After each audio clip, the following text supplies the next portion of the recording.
उत्तरी अमेरिका के घने जंगलों में कुछ अजीब जीव रहते हैं। ये कहानी एक बचने वाले की है। कहानी की शुरुआत अक्सर बड़ी आम होती है। कुछ दोस्त बस घूमने के लिए जंगल में निकल पड़ते हैं।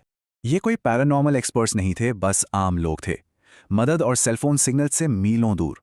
गड़बड़ी का पहला एहसास किसी आवाज से नहीं, बल्कि एक अजीब गहरी खामोशी से हुआ। जंगल की सारी रोजमर्रा की आवाजें जैसे गायब हो गई थी और उनकी जगह किसी के देखने का एहसास था। फिर जमीन पर कुछ अजीब निशान दिखे, किसी बहुत बड़ी चीज के, जो ना तो जानवर था और ना ही इंसान। और तभी उस खामोशी को चीरती हुई एक आवाज आई, एक ऐसी चीख जिसमें दर्द भी था और गुस्सा भी।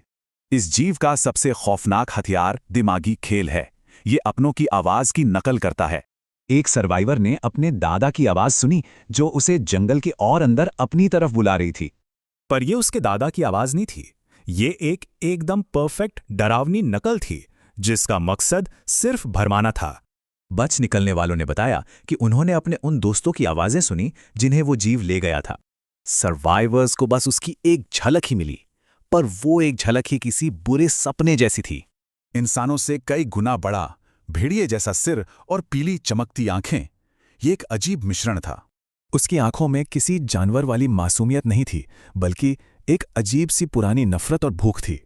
हमले बहुत तेजी से और बेरहमी से हुए। बस हड्डियां टूटने की आवाज आती और फिर खामोशी। एक कहानी में दादाजी ने खुद को कुर्बान कर दिया।